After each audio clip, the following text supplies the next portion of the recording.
Приветствую уважаемых подписчиков и гостей нашего канала.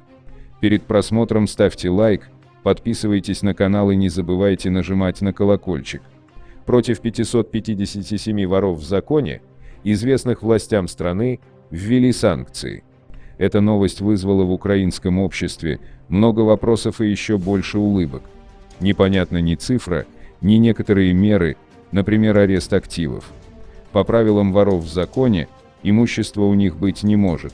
Мы не говорим вам «до свидания», мы говорим вам «прощай». Президент Украины Владимир Зеленский ввел санкции против 557 воров в законе. По его словам, Киев намерен выдворить всех криминальных авторитетов, находящихся в стране. Тех же, кто проживает за рубежом, на Украину не пустят. Большая часть из этих воров в законе находится за пределами страны, заявил Зеленский. По его же словам, среди криминальных авторитетов, попавших под санкции, 111 иностранцев. Означает ли это, что остальные 446 воров – украинцы, никто так и не понял. Тем более, что списка этих лиц обществу никто не предъявил.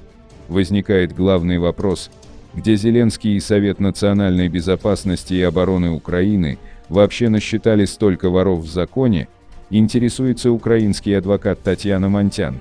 Их в мире всего 444 по данным на 2019 год. А наша украинская полиция насчитала от 15 до 25 воров в законе. С теми, кто время от времени наезжает, около 50, а тут 557, да еще и 111 иностранцев. Полный бред.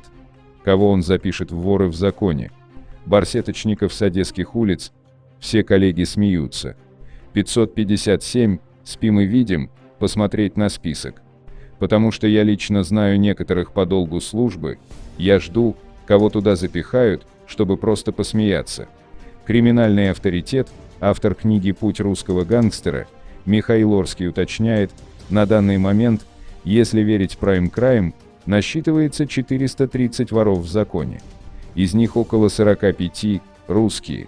Белорусов и украинцев в пределах, на мой взгляд, 3-5 человек, а основное количество действующих воров – это грузины, их около 250. Потом, вы не забывайте, что еще 100 человек сидят.